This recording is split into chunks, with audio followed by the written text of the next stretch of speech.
Hey everyone! So today I'm going to go through Teal Swan's birth chart and just give you a basic analysis on what I interpret. So your ascendant sign is people's first impressions of you. If you're meeting someone for the first time, you'll see them more as their rising sign.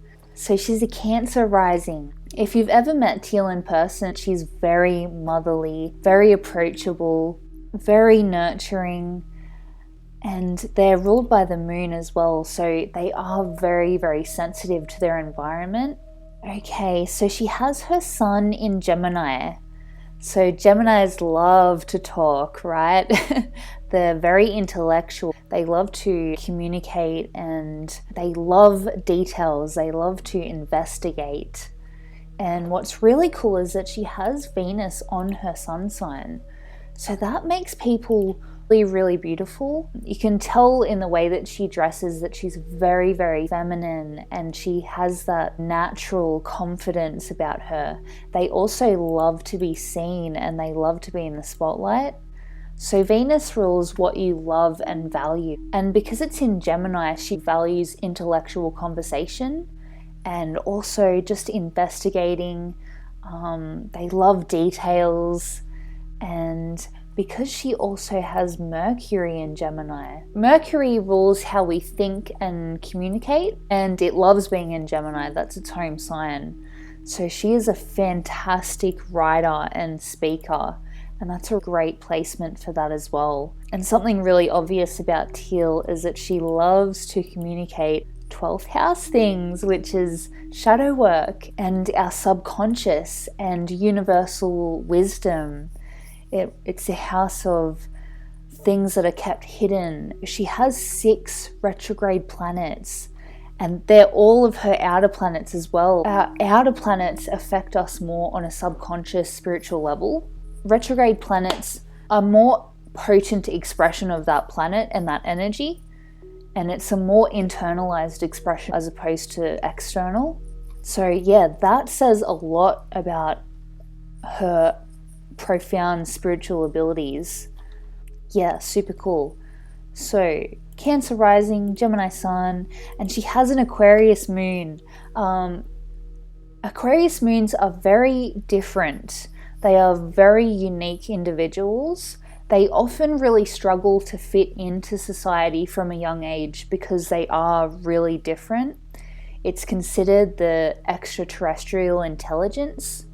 They are very, very good at observing their reality from an objective perspective. They are humanitarians and they're very social, despite not necessarily having that social connection from a young age. And because she has her moon in the 7th house, she really desires that deep emotional connection in partnerships. So yeah, Teal is super air dominant, which explains why she is very intelligent. Yeah, she's very, very good at translating that universal wisdom. Now, the moon is making a challenging aspect to Pluto. So it's making a square. So squares represent like obstacles, and Pluto is the planet of death and rebirth and transformation. And because it's in her 4th house, that indicates really deep emotional transformation and feeling very, very deeply. But it also indicates a great ability to really dive deep into her emotions as well. She has Saturn retrograde in her 4th house. People with Saturn retrograde often have poor boundaries in their childhood. Wherever Saturn is in your birth chart, it indicates delays and challenges and karmic lessons. And because it's in her 4th house, it's a lot of emotional suppression from a young age. It could also indicate that she had a very disciplined relationship with her mother, and also that she had a lot of responsibilities when she was younger. Now that's making a conjunction with Mars retrograde. So Saturn retrograde conjunct Mars retrograde in Scorpio. What does that mean? It really indicates an aggressive violation of boundaries because Saturn rules your boundaries and structure. Mars rules our passions and desires, but it's also how we express anger. And because it's a retrograde Mars as well, it's instead of outwardly expressing, it's really holding that inside. Deep desire to investigate and dive deep into your emotions and psychology. And it's fantastic for shadow work as well. It's a really good ability to control your emotions internally. And it's also a great placement for physical endurance as well. And Teal was actually a professional athlete before her spiritual career. So that is great for that. As well as physical endurance, it's also creative endurance because it's in her 5th house of creativity. What else? Okay, so it's also tantric sexual energy because it is an internalized expression of sexual energy, which is what Mars and Scorpio is. It's a very, very strong sexual placement, super, super creative. It's an ability to sustain creative and physical outlet for a very long amount of time without depleting energy. Also, that's making a really nice sextile over to Jupiter retrograde. So again, like that indicates a lot of expansion and spiritual growth as a result of having gone through that. Also expansion from emotional healing and subconscious emotional integration. So wherever Jupiter is in your chart, it's like a magnifying glass, so it expands wherever it is.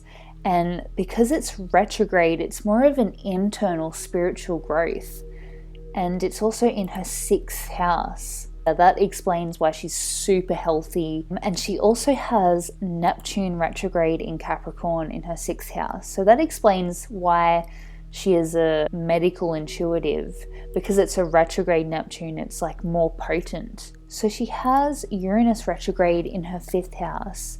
So that again, that indicates like a very unique stage presence and also a very unique way of creating and channeling that creative energy. Her retrograde planets and her 12th house energy explains why she is so spiritual and able to tap into that really easily. Pluto Libra is basically that generation is about changing the dynamic of relationships. So it's really about conscious relationships. And that's making a trine over to her Sun and Venus. Because it's in 12th and the 4th house, those are the houses of emotions and our subconscious. So that explains why she is very good at emotional healing. It's a transformative energy. Her ruling planets are the Moon, Uranus, and Mercury. So she is very air dominant. She has a really amazing ability to analyze things and to investigate and to really dive deep down into our subconscious and psychology. So yeah, that's really just a basic interpretation of her chart. Hopefully this will give you more of a deeper understanding as to who Teal is. It is really great how she's so authentic and transparent with her life because it's so reflected in her chart. Oh, also, Chiron and a North Node, that's kind of a big deal. So Chiron is the wounded healer asteroid. Something that Teal has said before, which I love, is that you are born with the very wounds you are meant to teach others to heal. And that is totally Chiron. And because it's in her 11th house, that reflects how she was ostracized from social groups as a child. And she really didn't have that community. Also, she didn't have access to technology as a child either. And that, you know, that ties in with forming these social connections. And our North Node represents our purpose in life and our life path. So a huge part of her life is to form these intentional communities. And yeah, that is totally what Teal Tribe is. It's an online intentional community that she created so that we can form relationships with people who are like us and who are different. Yeah, so that's pretty much it.